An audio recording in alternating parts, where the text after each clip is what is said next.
श्रवणपटे यतिवरा महावाक्या जनार्दन सच्चिदानन्दत्वं शरणं व्रजेश। यादवेन्द्रं दयादाता पुण्डरीक्षा क्षीरसागरशयनं कमलनयनं नमस्तुते नमामि श्रीहरि। धैर्य से जिसको धारण किया जाता है, कर्ण पटुओं से जिनका पान किया जाता है, ऐसे सच्चिदानंद भगवान श्री यादवेंद्र सरकार को मैं नित्य ही चिंतन करता हूं, नमन करता हूं। जिनको नमन करने से मंगल आदि मंगल तो हो ही जाते हैं, साथ ही में बहुत बड़ा बल मिलता है मनुष्यों को। भजो राम सीता, भजो राम सीता, याही में भागवत, याही में गीता। भजो राम सीता, भजो राम सीता, याही में भागवत, याही में गीता। है अर्जुन, ज्ञान का छठा तीर हम कलयुग में छोड़ रहे हैं। ज्ञान भगवान शिव के पुत्र है, षडानन कार्तिक स्वामी।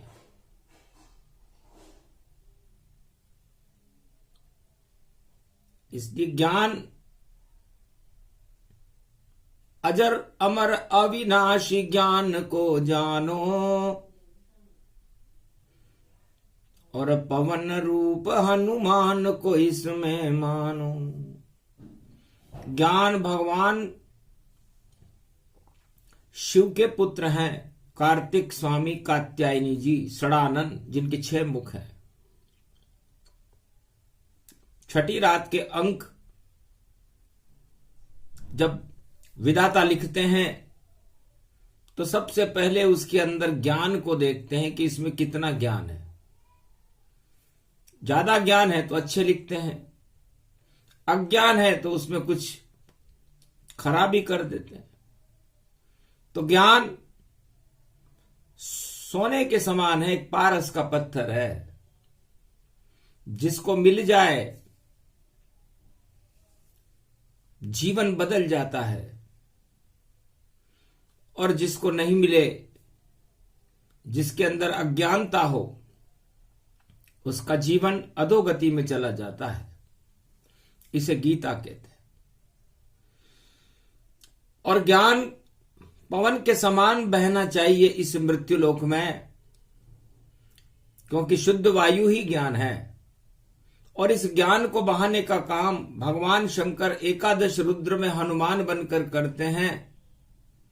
चारों युग प्रताप तुम्हारा, इसलिए चारों युगों में उनका प्रताप है। सतयुग में है, त्रेता में है, द्वापर में है और कलयुग में है। तो हनुमान जी महाराज ज्ञान की पवन बहाते हैं। प्राण वायु जो देते हैं एकादश रुद्र हनुमान, शिव भी ज्ञान का रूप है और शिव ही है हनुमान। उनका एकादशवां रुद्र जो पवन है, जब ज्ञान को पवन की तरह बहाना हो, प्राणवायु को सारे संसार में फैलाना हो, तो उसका काम हनुमान जी करते हैं। और हम युद्ध के कुरुक्षेत्र मैदान में खड़े हुए द्वापर युग में मैं तुझे गीता का ज्ञान सुना रहा हूं, तो ज्ञान में जो हवा इस समय चल रही है वो तो युद्ध की चल रही है, लेकिन हम ज्ञान के क्षेत्र में खड़े हुए हैं, जहां गीता प्राण प्रतिष्ठित गीता है। और गीता ज्ञान स्वरूप। वही शिव जी का रूप है और वही बजरंग का रूप। तो इस कुरुक्षेत्र के मैदान में मंगल सेनापति है और सेनापति बनकर हनुमान जी महाराज पवन रूप में खड़े हुए हैं, जो किसी को दिखाई नहीं दे रहे। और पांडवों की सेना का सारथी श्री कृष्ण बने हुए हैं, वह भी जगत गुरु है और ज्ञान है। तो जिसके सारथी ज्ञान है और जिसके साथ हनुमान, और छठी रात के अंक में बोल रहे ये छठा दिन है। आज अगन मास की शुक्ल पक्ष की षष्ठी तिथि है, मंगलवार है, कलयुग चल रहा है, अगन का महीना है। राम विवाह गुजर गया रंग पंचमी ताय, अगन मास में राम सिया का विवाह हो ही जाए। तो सोमवार अगन के महीने में भगवान राम और सीता ने त्रेता युग में विवाह कर लिया था। ब्रह्म और शक्ति मिल गई थी। और द्वापर युग में भगवान कृष्ण जो ज्ञान के स्वरूप में खड़े हुए थे, पांडवों को मिल गए थे। तो शक्ति पांडवों के साथ थी। और कलयुग में क्या हो रहा है? कलयुग में हनुमान खड़े हैं और संग कल की भगवान। और जो भी धर्म के साथ है उसको अर्जुन मान। जो धर्म के साथ है वो सब अर्जुन है। मंगलवार में सेनापति बनकर हनुमान जी की प्राणवायु अगन के महीने में बह रही है और कल की भगवान उसका नेतृत्व कर रहे हैं। क्योंकि कलयुग में तो कलंक ही कलंक, अधर्म का बोल है बाला। और जिधर देखें हम इस सृष्टि को सब काला ही काला। तो सारी सृष्टि में कालापन है। और कालापन राहु का है। और राहु मंगल की राशि में है, मेष राशि में। तो जब भी मंगल की राशि में, मेष राशि में राहु हो और तुला राशि में केतु हो, तो राहु भैरव को कहते हैं। राहु काल को भी कहते हैं। और मंगल सेनापति को कहते हैं और युद्ध को कहते हैं। युद्ध का देवता है मंगल, उसकी राशि में काल भैरव है। तो काल भैरव की चाल काल के साथ कुरुक्षेत्र भवानी। और जब तक आए नहीं दिवाली 2023, वहां तक योग ये जानी।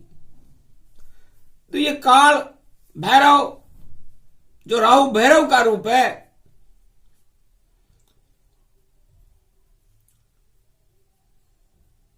अक्टूबर तक महाभारत युद्ध के मैदान में जब धर्म और अधर्म का युद्ध होगा, खड़े हुए हैं। तो अधर्म का हो काल बोले बजरंगी, हम सदा धर्म और सत्य के हैं अब संगी। कल की भगवान उठो कल युग में जानो, और जितना अधर्म नाश उसका सब मानो। तो बजरंग बली बजरंग बली, ये भारत के में मेरी नाव चली। भारत को पार लगा देना, भक्तों को पार लगा देना। जब नाव भंवर में फंस जावे तो हमको पार लगा देना। बजरंग बली मेरी नाव चली, मेरी नाव चली। अधर्म की 18 क्षोणी सेना पांडव की 5 अक्षोणी है, और कोई नहीं है साथ हमारे, बस केवल कलयुग में कल की होनी है। तो कलयुग में कल की भगवान ही और रहे हमारे साथ, और अधर्म के 18 अक्षोणी सब खाएंगे मात। गीता बोली कृष्ण ने और ज्ञान अर्जुन को हो, और महाभारत मैदान में और खड़ा कृष्ण यहाँ होए। है अर्जुन, इस युद्ध के मैदान में कल की भगवान बनकर कृष्ण कलयुग में खड़े हुए हैं। एक तरफ धर्म के 5 अक्षोणी सेना है, एक तरफ अधर्म की 18 अक्षोणी सेना कलयुग में भी खड़ी हुई है। और राहु इस समय मेष राशि में मंगल की राशि में दंगल करने देखो राहु आया, और 2023 अक्टूबर तक इसकी सारे जग में छाया। और पूंछड़ी इसकी तुला राशि में राजनीति में बैठी है, काट देगी वह राजनीति ये, जन्म पत्री ये कहती है। तुला राशि राजनीति की होती है। तो पाप और पुण्य को जब इस महाभारत में भगवान तोलेंगे तो पाप नष्ट हो जाएगा, केतु उसे नष्ट कर देगा, क्योंकि जिसके साथ केतु रहे उसको देव काट।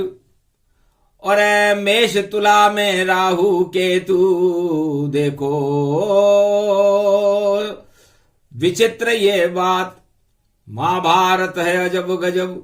और ये गीता का ज्ञान कलयुग में भी सुना रहे हैं, देखो कृष्ण भगवान। तो भगवान कृष्ण ने कहा, रे अर्जुन, ज्ञान का तीर है ये,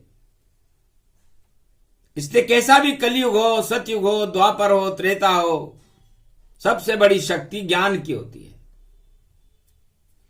इसलिए हमें ज्ञान को प्रकट करना चाहिए। और अर्जुन, तेरे अंदर प्रकट करने की शक्ति नहीं है, सुनने की शक्ति है।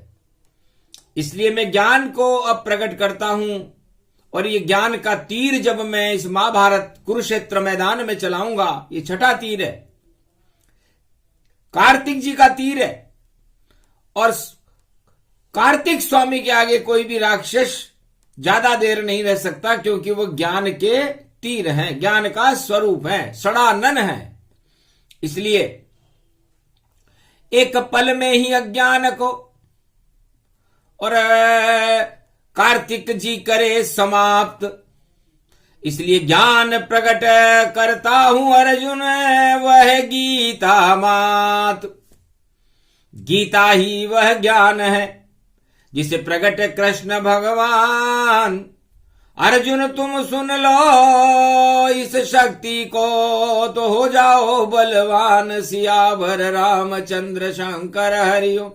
द्वापर युग में जब श्री कृष्ण ने ज्ञान हृदय से प्रगटाया, तो गीता बन गई शक्ति मां, पर अर्जुन उसको सुन पाया। जब अर्जुन ने ज्ञान सुना तो तेज अर्जुन में आया। वृहन ललाट बना था अर्जुन, पर गांडवधारी कहलाया। वृहन लला था, शक्तिहीन था अर्जुन। वृहन लला का मतलब नपुंसकता से, नपुंसकता का मतलब शक्तिहीन। किसी के पास शक्ति ना हो तो नपुंसक ही तो है। तो अर्जुन उस युद्ध के मैदान में अपने आप को अकेला महसूस कर रहा था, उसका साथ कोई नहीं दे रहा था। तो क्या नपुंसक था कि नहीं था? वृहन लला था कि नहीं था? लेकिन जब श्री कृष्ण ने गीता के ज्ञान को दिया सुनाए, शक्ति अर्जुन आ गई और गांडीव लिया उठाए। भगवान कृष्ण की कृपा से जब गीता सुनी, गीता को प्रकट करना पड़ा। भगवान कृष्ण को द्वापर युग में ज्ञान को प्रकट करना पड़ा, क्योंकि श्री कृष्ण की कुंडली अद्भुत रूप सुजान और वृष लगन की है कुंडली, और उसमें चंद्रमा उच्चमान। लग्नेश ही जिसका शुक्र हो, तो सारी राजनीति को जानने वाला वो भगवान कृष्ण है जो उच्च का है। और अब फिर देखो बुद्ध पंचम में बुद्धि उच्च की होए। भगवान कृष्ण की कुंडली में पंचम दृष्टि में बुद्ध उच्च के हैं। तो बुद्ध उच्च के, चंद्र उच्च के और मंगल उच्च का जान। नवें घर में मंगल भी उच्च का है और यह धर्म क्षेत्र है। तो जिसके धर्म क्षेत्र में तीनों ग्रह उच्च के हों वो जगत गुरु न हो तो फिर कौन हो। और फिर जगत गुरु है पराक्रम में और उच्च गुरु गति पाया। ऐसी कुंडली श्री कृष्ण की जिसे कल युग में गाया। अपनी कुंडली को देखो अर्जुन को कृष्ण ने बतलाया। और इतनी उच्चता धर्म में कर दूं इस कारण धरती आया। इस धरती पर मैं ज्ञान की और धर्म की उच्चता पैदा करने के लिए आया हूं अर्जुन। ये मेरी कुंडली है और ये कुंडली में संपूर्ण भारत और संपूर्ण त्रिलोक की बनाने के लिए आया हूं। इसलिए मैंने ग्रह ऐसे बिठाए। तो जो भी मेरे साथ रहेगा अपने आप हो उच्च। और जो मेरे सामने आएंगे वह सब शमशान के तुल्य। इसलिए जो भी मुझे नीचा दिखाने के लिए आएंगे अर्जुन, वो खुद नीचे चले जाएंगे, अधोगति में चले जाएंगे। इसलिए ये उच्चता है गीता। सर्वोच्च परम शक्ति का दिया तुझे ये ज्ञान। कलयुग में भी बोल रहे हैं देखो कृष्ण भगवान।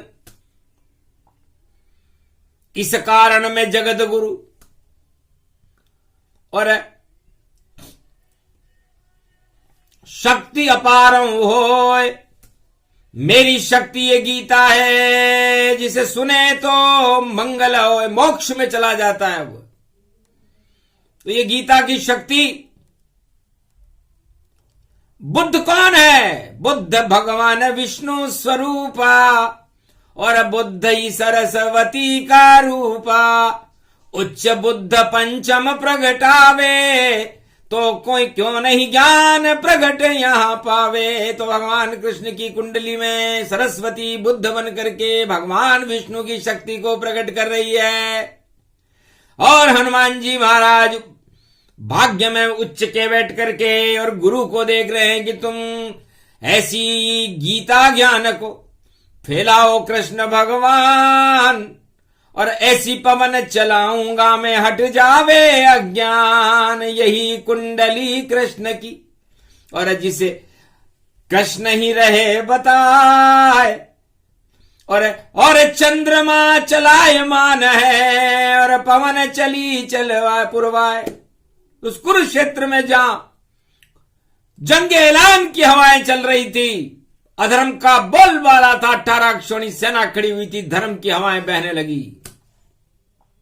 और गुरु ज्ञान कृष्ण जब दीना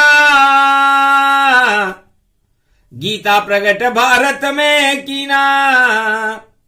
कुरुक्षेत्र मैदान में जन्म गीता का हो। अरे गीता तो राधा बनी और बरसाने की होए। राधा ज्ञान बनकर बरसने लगी। भगवान की प्रकृति है राधा। अर्धनारीश्वर स्वरूप है भगवान कृष्ण का। और आधे अंग में राधा और आधे अंग में कृष्ण। पल भर में ही कर देती है सारे हल और मन जाता है जश्न। किसी भी संसार में किसी भी प्रश्न का उत्तर देने के लिए राधे रानी सक्षम है, जिसे वाणी कहते हैं। और कलयुग में यह गीता भगवान राधा और कृष्ण की शक्ति से वाणी सुना रही है कलयुग में। अहो भाग भारत जनमाई सरस्वती है वाणी माई, कलयुग में भी गीता सुनाई। और देखो भाग्य भारत के जगाई, जो भी सुने इस गीता को जग जाए उसके भाग। भारत में ये अवतरित है और बोले कृष्ण स्वाग। भगवान कृष्ण ने कहा कि आपका शरीर है अर्जुन एक कोट है। कोट का मतलब किला है। कितने किले हैं यहां पर? दुर्योधन का किला है, कंस का किला है, बड़े बड़े राजाओं के किले थे। रावण का भी एक किला था, हिरण्यकश्यप का भी एक किला था। सारे किले ढह गए अर्जुन। अब तो एक ही किला बाकी है और वो किला है धर्म का किला।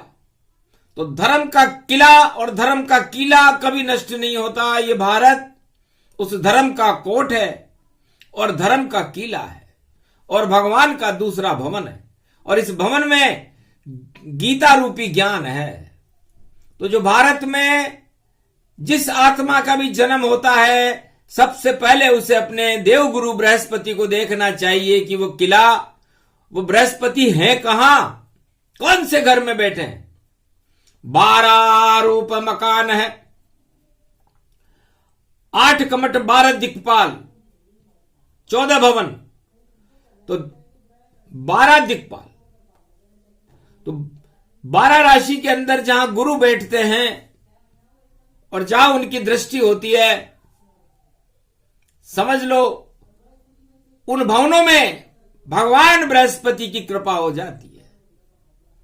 तो कुरुक्षेत्र मैदान के अंदर जब हमने महाभारत का अध्ययन किया अगन के महीने में, तो सूर्य ग्रहण वहां पड़ा हुआ। जब महाभारत यहां छिड़ा हुआ और रथ लेकर के पूरे शक्ति के साथ श्री कृष्ण वहां पर खड़ा हुआ। अब कृष्ण ने सोचा खून की नदियां भारत में नहीं हो, दूध दही की नदियां बहने वाला श्री कृष्ण यहां होए। अरे भारत इसलिए थोड़ी है कि यहां पर भाई भाई आपस में लड़े और खून की नदियां बह जाए। ये आप लोगों का छोटापन है कि आप आपस में लड़ते हो। चारों युगों में भाई भाई लड़ते हैं भारत में और ये लड़ाई लंबी चलती है।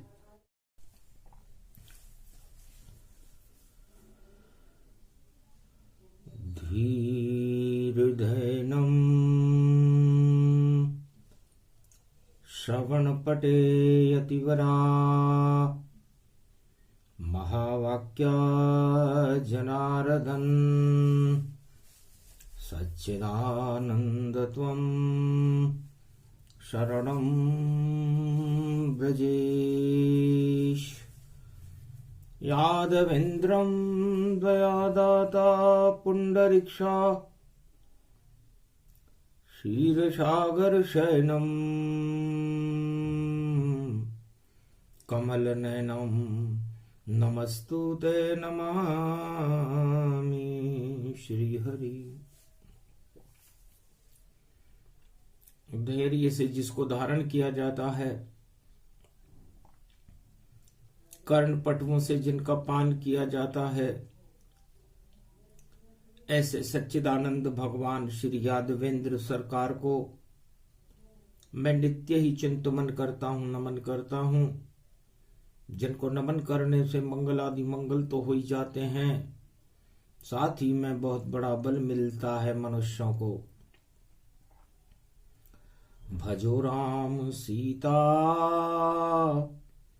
भजो राम सीता, याही में भागवत, याही में गीता।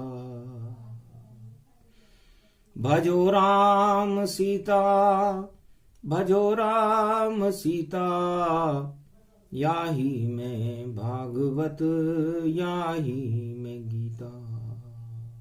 है अर्जुन, ज्ञान का छठा तीर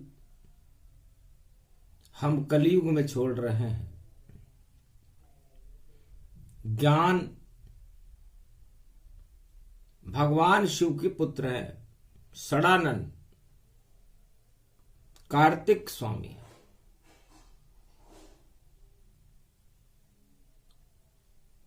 इसलिए ज्ञान अजर अमर अविनाशी ज्ञान को जानो, और पवन रूप हनुमान को इसमें मानो। ज्ञान भगवान शिव के पुत्र हैं, कार्तिक स्वामी कात्यायनी जी षडानन, जिनके 6 मुख हैं। छठी रात के अंक जब विधाता लिखते हैं तो सबसे पहले उसके अंदर ज्ञान को देखते हैं कि इसमें कितना ज्ञान है। ज्यादा ज्ञान है तो अच्छे लिखते हैं, अज्ञान है तो उसमें कुछ खराबी कर देते हैं। तो ज्ञान सोने के समान है, एक पारस का पत्थर है, जिसको मिल जाए जीवन बदल जाता है,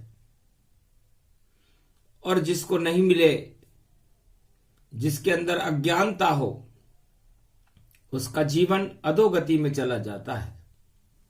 इसे गीता कहते हैं।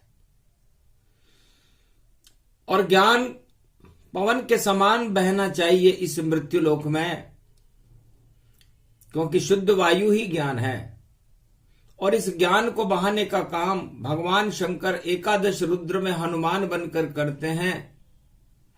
चारों युग प्रताप तुम्हारा, इसलिए चारों युगों में उनका प्रताप है। सतयुग में है, त्रेता में है, द्वापर में है और कलयुग में है। तो हनुमान जी महाराज ज्ञान की पवन बहाते हैं।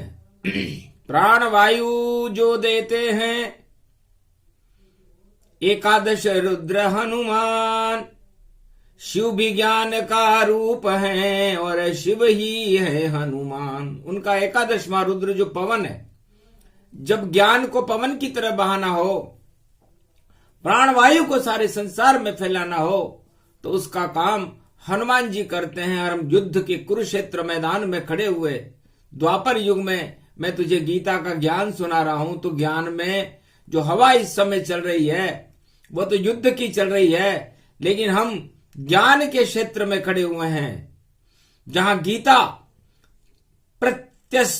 प्राण प्रतिष्ठित गीता है और गीता ज्ञान स्वरूप, वही शिव जी का रूप है और वही बजरंग का रूप। तो इस कुरुक्षेत्र के मैदान में मंगल सेनापति है, और सेनापति बनकर हनुमान जी महाराज पवन रूप में खड़े हुए हैं, जो किसी को दिखाई नहीं दे रहे। और पांडवों की सेना का सारथी श्री कृष्ण बने हुए हैं, वह भी जगत गुरु है और ज्ञान है। तो जिसके सारथी ज्ञान है और जिसके साथ हनुमान, और छठी रात के अंक में बोल रहे ये छठा दिन है। आज अगन मास की शुक्ल पक्ष की षष्ठी तिथि है, मंगलवार है, कलयुग चल रहा है, अगन का महीना है। राम विवाह गुजर गया रंग पंचमी ताय, अगन मास में राम सिया का विवाह हो ही जाए। तो सोमवार अगन के महीने में भगवान राम और सीता ने त्रेता युग में विवाह कर लिया था। ब्रह्म और शक्ति मिल गई थी। और द्वापर युग में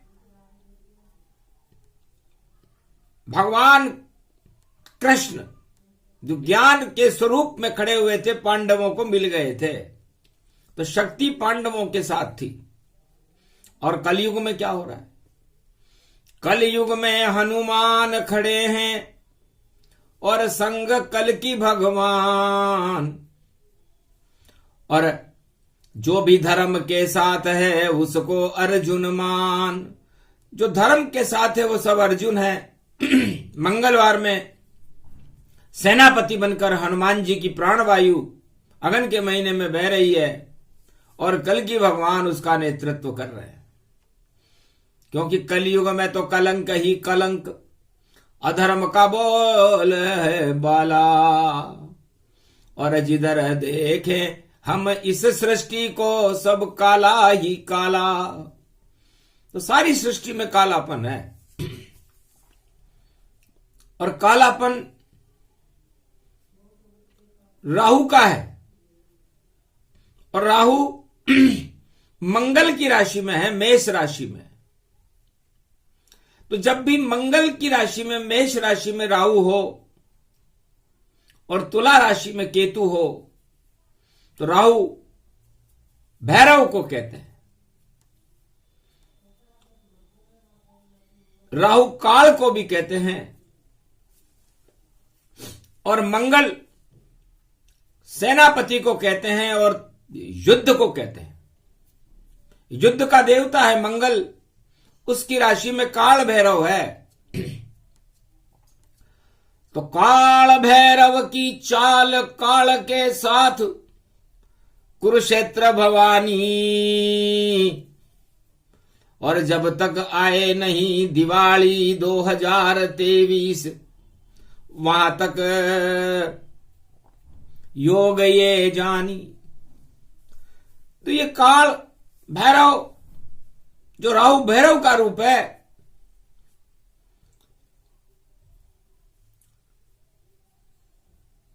अक्टूबर तक महाभारत युद्ध के मैदान में जब धर्म और अधर्म का युद्ध होगा खड़े हुए हैं। तो अधर्म का हो काल बोले बजरंगी, हम सदा धर्म और सत्य के हैं अब संगी। कल की भगवान उठो कल युग में जानो, और जितना अधर्म नाश उसका सब मानो। तो बजरंग बली बजरंग बली, ये भारत के में मेरी नाव चली। भारत को पार लगा देना, भक्तों को पार लगा देना। जब नाव भंवर में फंस जावे तो हमको पार लगा देना। बजरंग बली बजरंग बली, मेरी नाव चली मेरी नाव चली। अधर्म की 18 अक्षोणी सेना, पांडव की 5 अक्षोणी है। और कोई नहीं है साथ हमारे, बस केवल कलयुग में कल की होनी है। तो कलयुग में कल की भगवान ही और रहे हमारे साथ। और अधर्म के 18 अक्षोणी सब खाएंगे मात। गीता बोली कृष्ण ने और ज्ञान अर्जुन को हो। और महाभारत मैदान में और खड़ा कृष्ण यहाँ हो। है अर्जुन इस युद्ध के मैदान में कल की भगवान बनकर कृष्ण कलयुग में खड़े हुए हैं।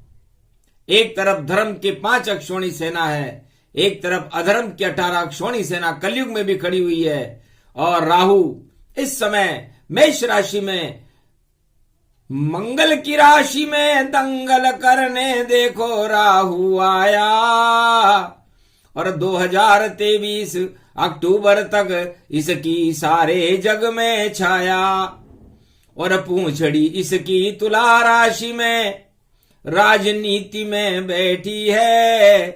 काट देगी वह राजनीति ये, जन्म पत्र ये कहती है। तुला राशि राजनीति की होती है। तो पाप और पुण्य को जब इस महाभारत में भगवान तोलेंगे तो पाप नष्ट हो जाएगा, केतु उसे नष्ट कर देगा। क्योंकि जिसके साथ केतु रहे उसको देव काट। और मेष तुला में राहु केतु देखो विचित्र ये बात, महाभारत है अजब गजब, और ये गीता का ज्ञान कलयुग में भी सुना रहे हैं, देखो कृष्ण भगवान।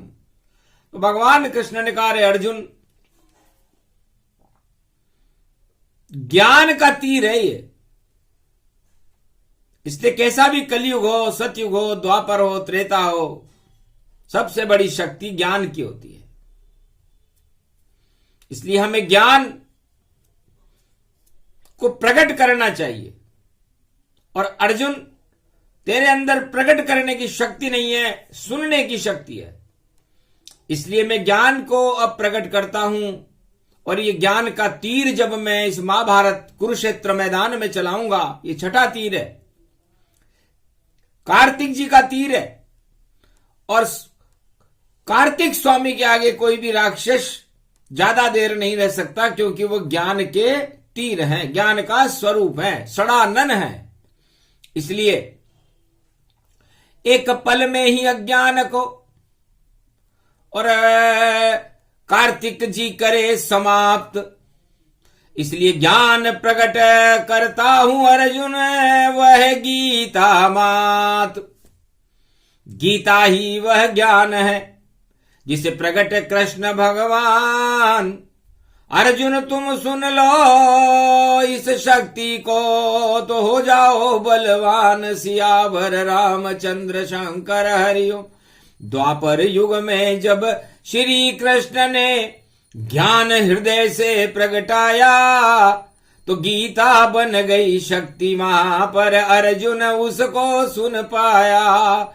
जब अर्जुन ने ज्ञान सुना तो तेज अर्जुन में आया, वृहन ललाट बना था अर्जुन पर गांडवधारी कहलाया।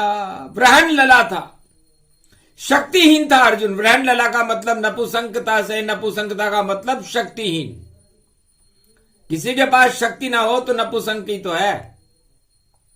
तो अर्जुन उस युद्ध के मैदान में अपने आप को अकेला महसूस कर रहा था, उसका साथ कोई नहीं दे रहा था। तो क्या नपुंसक था कि नहीं था, वृहन लला था कि नहीं था?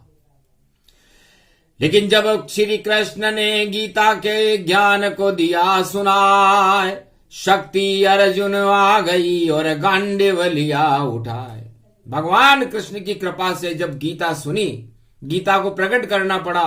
भगवान कृष्ण को द्वापर युग में ज्ञान को प्रकट करना पड़ा, क्योंकि श्री कृष्ण की कुंडली अद्भुत रूप सुजान और वृष लगन की है कुंडली, और उसमें चंद्रमा उच्चमान।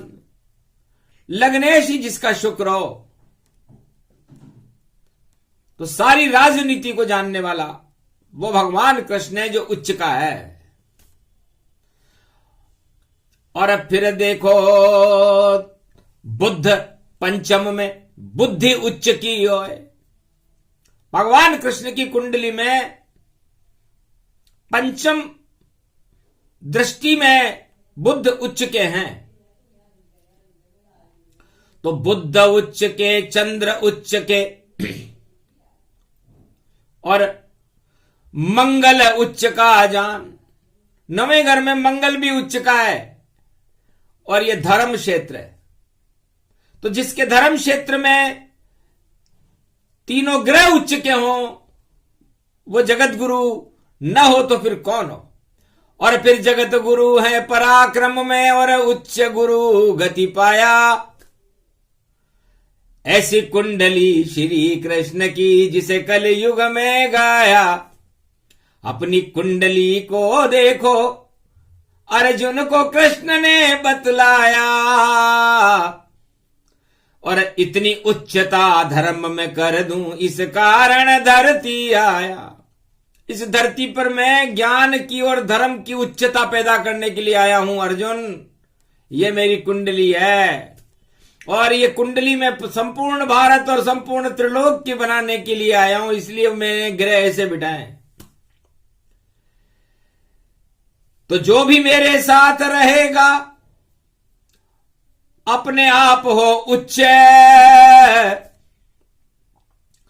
अरे जो मेरे सामने आएंगे वह सब शमशान के तुल्य।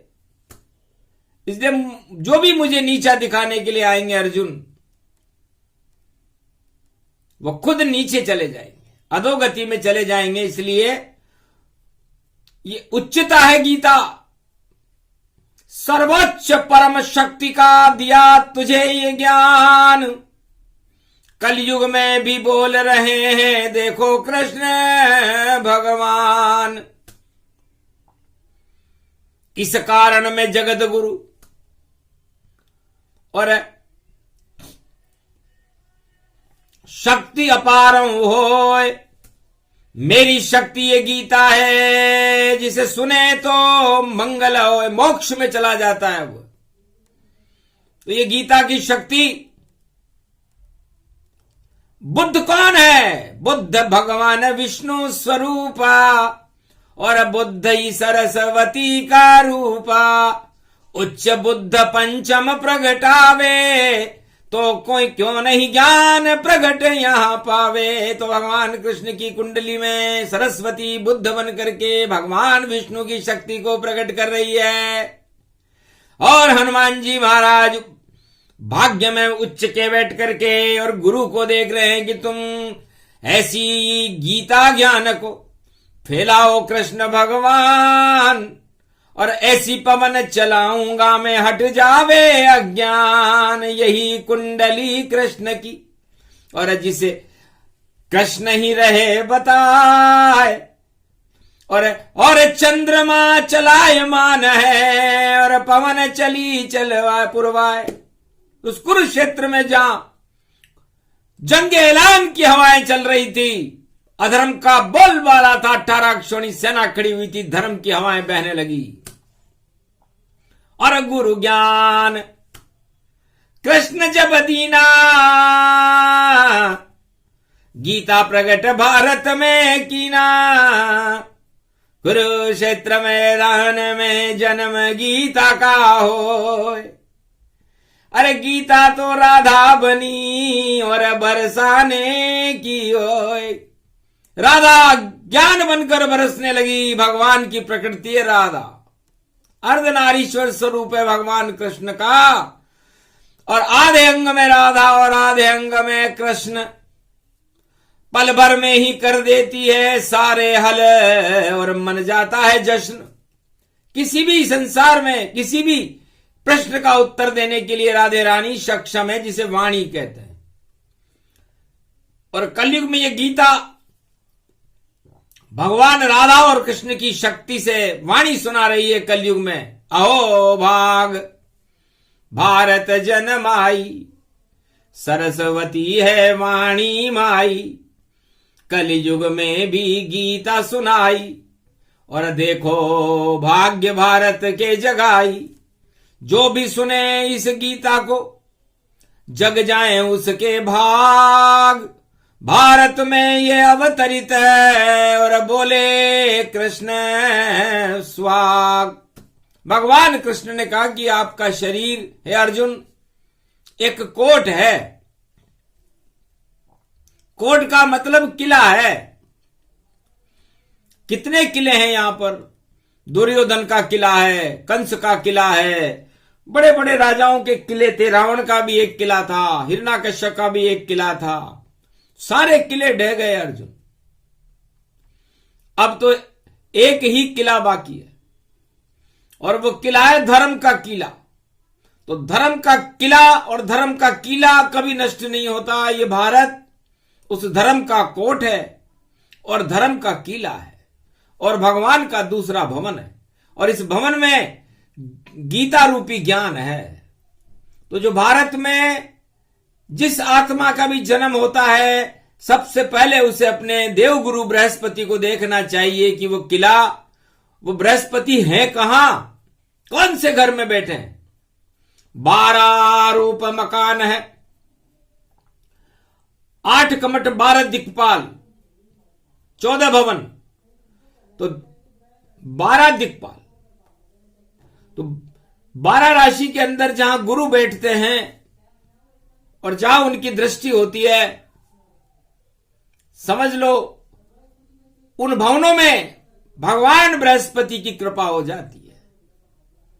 तो कुरुक्षेत्र मैदान के अंदर जब हमने महाभारत का अध्ययन किया अगन के महीने में, तो सूर्य ग्रहण वहां पड़ा हुआ।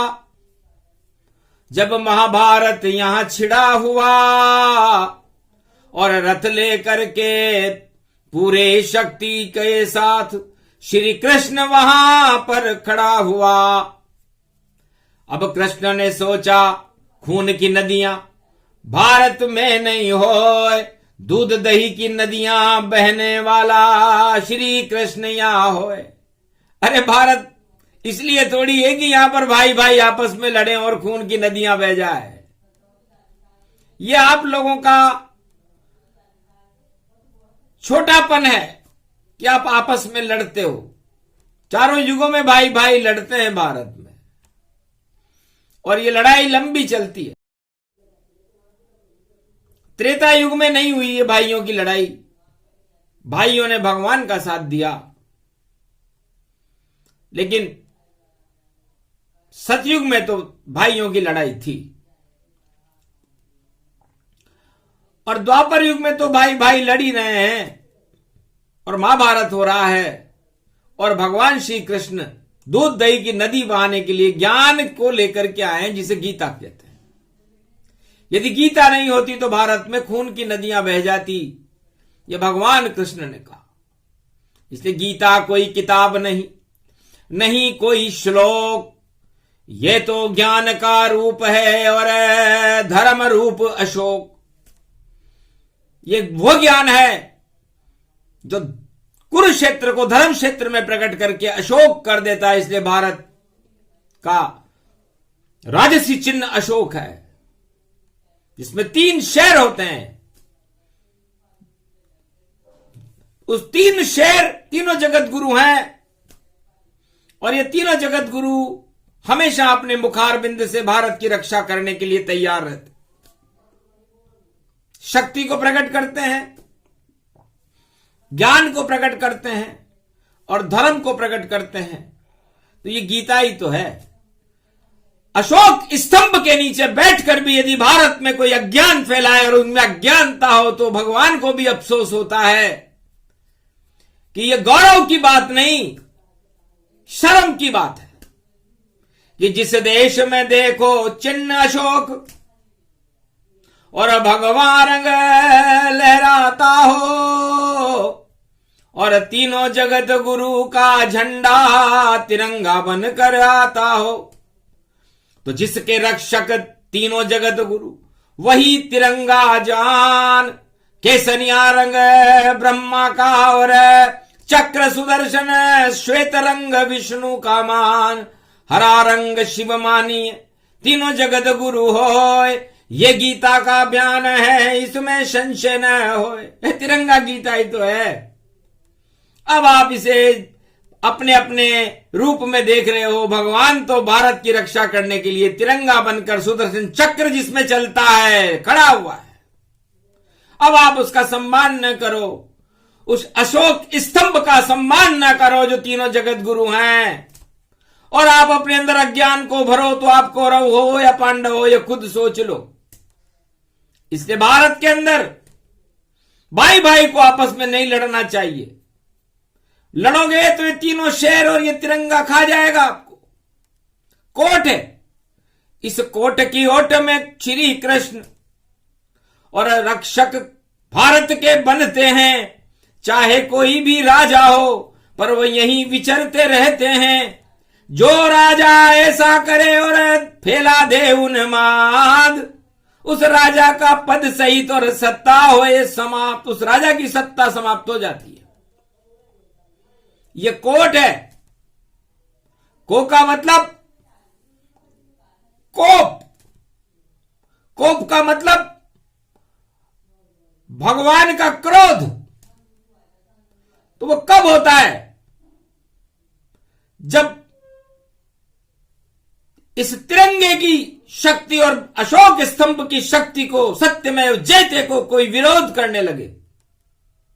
तो टंकार बजने लगती है और सारे प्रकोप को ही समाप्त कर देते हैं, टाल देते हैं। वो कृष्ण है, वो गीता है। अद्भुत चरित्र, अद्भुत ज्ञान कहीं मिलेगा नाय। कलियुग में अर्जुन तुझको वाणी रहे सुनाए। अरे मंगलवार प्रगट हनुमान, हनुमान जी का दिन आज। तो जय हनुमान ज्ञान गुण सागर, और भारत के तुम हो नटनागर। तो क्या लिखा हुआ है हनुमान चालीसा में कि हनुमान जी चारों युग में भारत के ऊपर रक्षक बनकर खड़े रहते हैं। धर्म ध्वजा उनके हाथ में होती है और वो ज्ञान और गुणों के सागर हैं। तो भारत में कौन आत्माएं रहनी चाहिए, सत्ता किसकी होनी चाहिए, कैसी प्रजा होनी चाहिए और कैसा राजा होना चाहिए। जय हनुमान ज्ञान गुण सागर, यह हनुमान चालीसा के अंदर पहली लाइन लिखी हुई है कि ज्ञान हो, गुणों का सागर हो, और फिर भी भारत में कोई अज्ञानता में रहे और गुणों को प्राप्त न करे तो फिर वो भारत में रहने योग्य है क्या।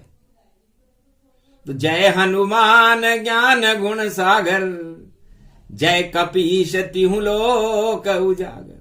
तो तीनों लोकों में किसका प्रकाश रहता है, ज्ञान और गुण का प्रकाश रहता है। तो राजा को ज्ञानी होना चाहिए, राजा को गुणवान होना चाहिए, और तीनों लोक में उस राजा की ख्याति होना चाहिए।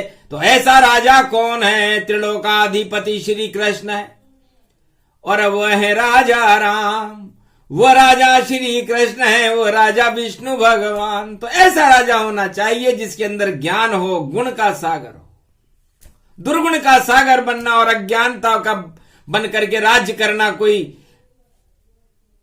चमत्कार नहीं, अशुभता है। इसलिए इन बातों को समझो अर्जुन। और तुम्हें पांडव 5686 वर्ष के बाद ये गीता में सुना रहा हूं, तो उसमें तुम्हें राज करना है। तो तुम इस कौरव राज को हटा दूंगा, इसका नाम निशान मिटा दूंगा। ये गीता लेकर आया हूं, भारत को भगवान बना दूंगा। तुमको सम्मान दिला दूंगा, इस सत्ता पर बिठला दूंगा, और धर्मराज बन जाए युधिष्ठिर, सारी दुनिया को मैं बतला दूंगा। तो ये गीता का ज्ञान है, अद्भुत चरित्र सुजान, इसको गीता कहते हैं, बोले कृष्ण भगवान। अब कहां हनुमान जी, तो द्वापर में थे ही नहीं। हनुमान जी द्वापर में नहीं आए, धर्म ध्वजा पर ही रहे। त्रेता में हनुमान जी भगवान राम के साथ साथ चले। क्यों चले? क्योंकि सेवक बनकर राम जी और मिले प्रजा से जाए, राजा बनकर नहीं गए वनवास का। राजा बनकर के घमंड से प्रजा से नहीं मिले। राजा तो घमंड से मिलता है प्रजा से, क्योंकि सत्ता का ताज रहता है उसके ऊपर। पूरे त्रिलोक में चारों युगों में एक ही राजा आया राम, जो घमंड से नहीं, सेवक बनकर के और सारे भारत से मिला, ऋषि मुनियों से मिला, गरीब व्यक्तियों से मिला, शबरी से मिला, मातंग से मिला, बाली से मिला, जटायु से मिला, और जाने किन किन से मिला, अहिल्या से मिला और केवट से मिला। आप सोचो, राजा भी कभी सेवक होता है क्या? लेकिन सेवा करने के लिए भगवान राम जी ने कहा, मुझे मेरी प्रजा से मिलना है, मैं तो सेवक बनकर जाऊंगा, राजा बनकर नहीं। और पिता ने भी उन्हें आज्ञा दी कि जाओ, 14 वर्ष तक तुम सारे भारत का भ्रमण करो और भारत की कुरीतियों को देखो और उन कुरीतियों में सुधार करके भारत में राम राज्य की स्थापना करो। तो है कोई राजा विश्व में? कलयुग में भी हो तो आवे सामने कि हम सेवक बन करके सारी प्रजा का दुख जान करके और इस अहंकार को, सत्ता का अहंकार हटा करके और पूरे भारत और विश्व का कल्याण करेंगे। वो थे राजा राम, वो है भारत का आदर्श, वो है सूर्यवंश में चमकता हुआ सितारा भगवान मर्यादा पुरुषोत्तम राम, जिनको वाणी नमन करती। और वह है भगवान कृष्ण, जो खड़े हुए हैं अर्जुन के संग, महाभारत के युद्ध मैदान। और देखो उनके सामने खड़ी है सेना और कौरव और खड़ा अभिमान। घन घमंड अब दुर्योधन छाया और राजा है धृतराष्ट्र समान। और युद्ध करने को ललकार रहा है कैसा घमंडी दुर्योधन मान। सारा घमंडी ललकार में। पर शांत शांत शांत गीता है हथियार, ज्ञान रूप हथियार है जो बनी हुई तलवार। ज्ञान की तलवार भगवान कृष्ण ने गीता को बना दिया और उस तलवार ने सारे अज्ञान को ही समाप्त कर दिया। न कोई वहां युद्ध हुआ, न कोई अर्जुन लड़ा, न कोई कौरव लड़े, वहां तो सिर्फ कृष्ण ही खड़े थे। ये घटोत्कच ने सिद्ध किया था। जब घटोत्कच से पूछा कि युद्ध में कौन लड़ा, कौन विजेता रहा, तो उसने कहा कृष्ण ही लड़े कृष्ण के संगा, लड़ा नहीं कोई वीर अनंगा। कौरव पांडव नहीं लड़े, खड़े कृष्ण भगवान, जिनके हाथ में मुख में गीता और चक्र सुदर्शन जान। उनके मुख में ज्ञान की गीता थी और हाथ में चक्र सुदर्शन था। सारी कौरव सेना अज्ञानता का अंधकार ही समाप्त हो गया। तो है कलयुग के मनुष्यों, है भारतवासियों, आपके शरीर में, आपके देश में, आप पूरे भारतवर्ष में जो अज्ञानता का अंधकार ही समाप्त कर दे वह गीता है। इसलिए हर मनुष्य को भारत में लड़ने की प्रेरणा को छोड़कर एकता सूत्र में भारत को बांधकर भारत में ज्ञान का प्रकाश फैलाने के लिए और अज्ञानता के अंधकार को हटाने के लिए संकल्प कर लेना चाहिए। वही गीता है।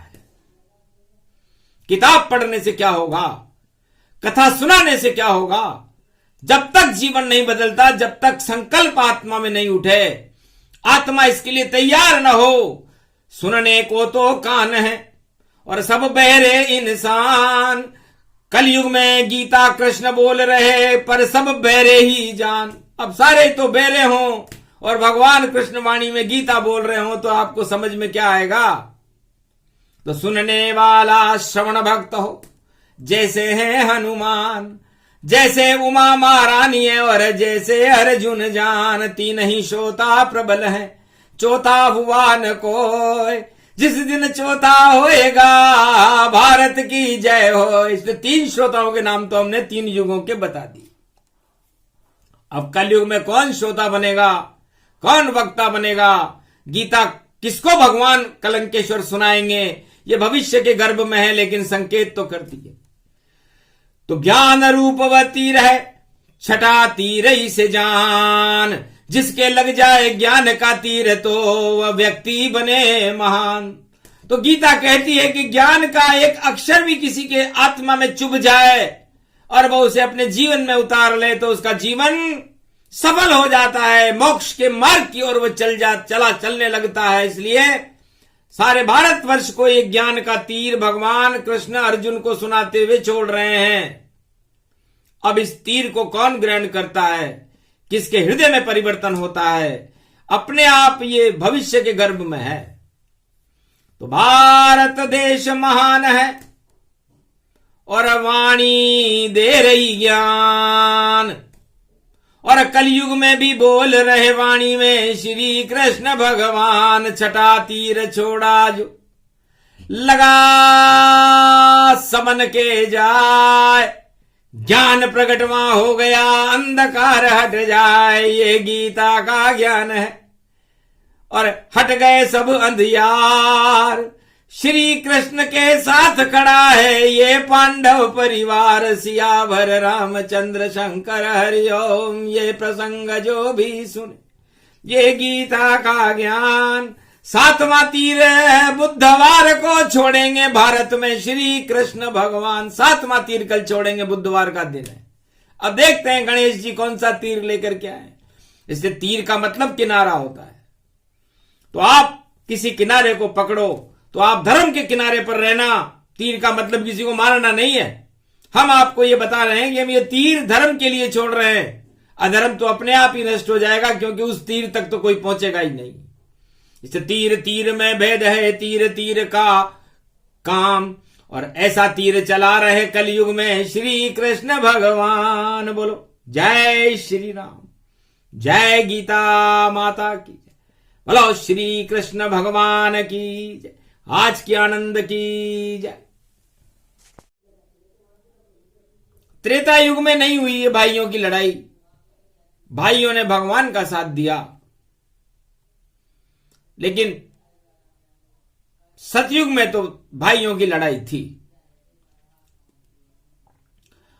और द्वापर युग में तो भाई भाई लड़ ही रहे हैं, और महाभारत हो रहा है, और भगवान श्री कृष्ण दूध दही की नदी बहाने के लिए ज्ञान को लेकर के आए हैं, जिसे गीता कहते हैं। यदि गीता नहीं होती तो भारत में खून की नदियां बह जाती, यह भगवान कृष्ण ने कहा। इसलिए गीता कोई किताब नहीं, नहीं कोई श्लोक, ये तो ज्ञान का रूप है और धर्म रूप अशोक। ये वो ज्ञान है जो कुरुक्षेत्र को धर्म क्षेत्र में प्रकट करके अशोक कर देता है। इसलिए भारत का राजसी चिन्ह अशोक है, जिसमें 3 शेर होते हैं। उस 3 शेर तीनों जगत गुरु हैं, और ये तीनों जगत गुरु हमेशा अपने मुखार बिंद से भारत की रक्षा करने के लिए तैयार रहते, शक्ति को प्रकट करते हैं, ज्ञान को प्रकट करते हैं, और धर्म को प्रकट करते हैं। तो ये गीता ही तो है। अशोक स्तंभ के नीचे बैठकर भी यदि भारत में कोई अज्ञान फैलाए और उनमें अज्ञानता हो, तो भगवान को भी अफसोस होता है कि यह गौरव की बात नहीं, शर्म की बात है कि जिस देश में देखो चिन्ह अशोक और भगवान रंग लहराता हो, और तीनों जगत गुरु का झंडा तिरंगा बनकर आता हो।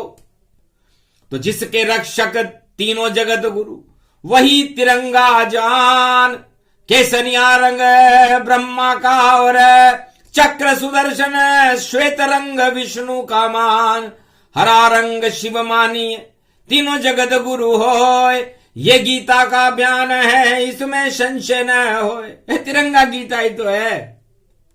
अब आप इसे अपने अपने रूप में देख रहे हो। भगवान तो भारत की रक्षा करने के लिए तिरंगा बनकर सुदर्शन चक्र जिसमें चलता है खड़ा हुआ है। अब आप उसका सम्मान न करो, उस अशोक स्तंभ का सम्मान न करो जो तीनों जगत गुरु हैं, और आप अपने अंदर अज्ञान को भरो। तो आप कौरव हो या पांडव हो, ये खुद सोच लो। इसलिए भारत के अंदर भाई भाई को आपस में नहीं लड़ना चाहिए। लड़ोगे तो ये तीनों शेर और ये तिरंगा खा जाएगा आपको। कोट है, इस कोट की ओट में श्री कृष्ण और रक्षक भारत के बनते हैं। चाहे कोई भी राजा हो, पर वो यहीं विचरते रहते हैं। जो राजा ऐसा करे और फैला दे उन्माद, उस राजा का पद सहित और सत्ता होए समाप्त, उस राजा की सत्ता समाप्त हो जाती है। ये कोट है। को का मतलब कोप, कोप का मतलब भगवान का क्रोध। तो वो कब होता है? जब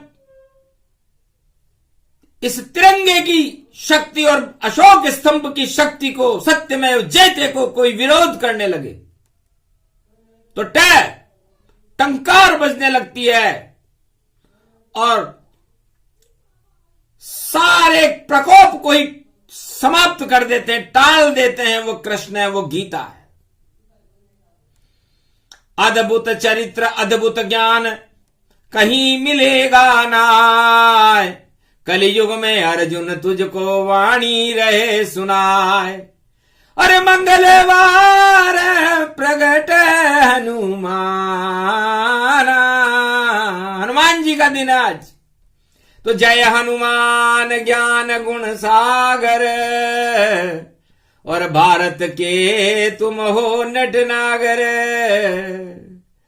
तो क्या लिखा हुआ है हनुमान चालीसा में कि हनुमान जी चारों युग में भारत के ऊपर रक्षक बनकर खड़े रहते हैं, धर्म ध्वजा उनके हाथ में होती है और वो ज्ञान और गुणों के सागर हैं। तो भारत में कौन आत्माएं रहनी चाहिए, सत्ता किसकी होनी चाहिए, कैसी प्रजा होनी चाहिए और कैसा राजा होना चाहिए। जय हनुमान ज्ञान गुण सागर, यह हनुमान चालीसा के अंदर पहली लाइन लिखी हुई है कि ज्ञान हो, गुणों का सागर हो, और फिर भी भारत में कोई अज्ञानता में रहे और गुणों को प्राप्त न करे तो फिर वो भारत में रहने योग्य है क्या।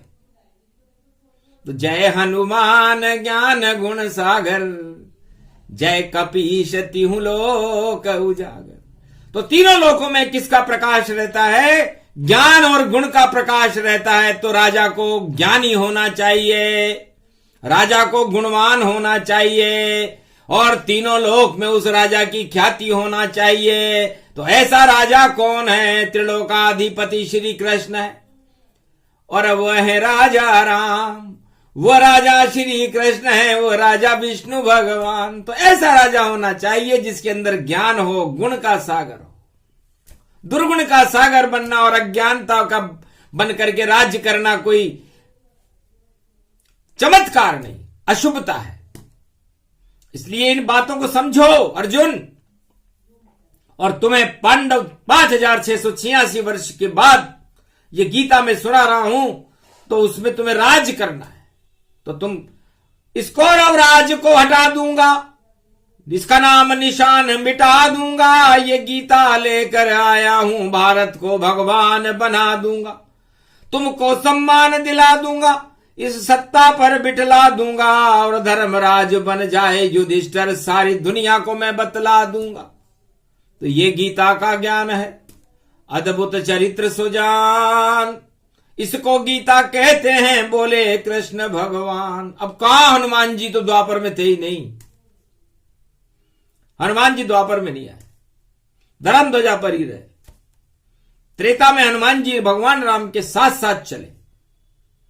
क्यों चले? क्योंकि सेवक बनकर राम जी और मिले प्रजा से जाए, राजा बनकर नहीं गए वनवास का।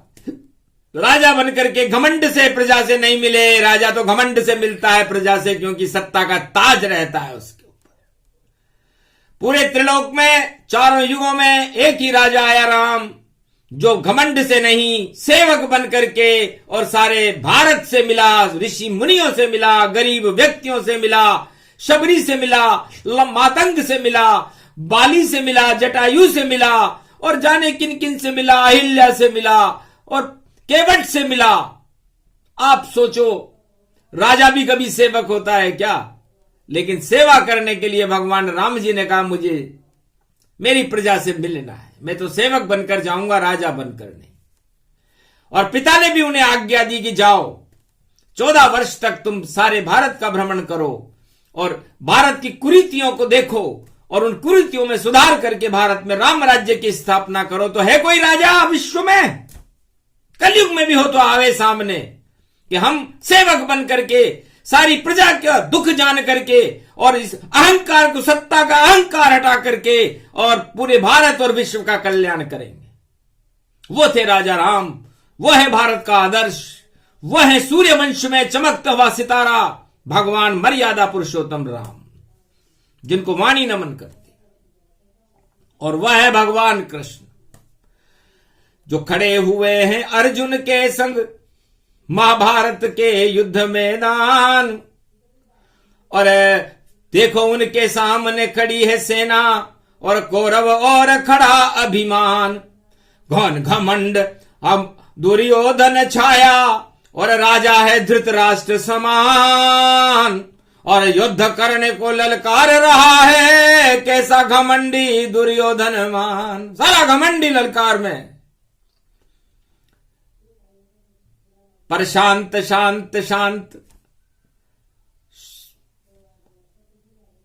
गीता है हथियार, ज्ञान रूप हथियार है जो बनी हुई तलवार। ज्ञान की तलवार भगवान कृष्ण ने गीता को बना दिया और उस तलवार ने सारे अज्ञान को ही समाप्त कर दिया। न कोई वहां युद्ध हुआ, न कोई अर्जुन लड़ा, न कोई कौरव लड़े, वहां तो सिर्फ कृष्ण ही खड़े थे। ये घटोत्कच ने सिद्ध किया था। जब घटोत्कच से पूछा कि युद्ध में कौन लड़ा, कौन विजेता रहा, तो उसने कहा कृष्ण ही लड़े कृष्ण के संगा, लड़ा नहीं कोई वीर अनंगा। कौरव पांडव नहीं लड़े, खड़े कृष्ण भगवान, जिनके हाथ में मुख में गीता और चक्र सुदर्शन जान। उनके मुख में ज्ञान की गीता थी और हाथ में चक्र सुदर्शन था। सारी कौरव सेना अज्ञानता का अंधकार ही समाप्त हो गया।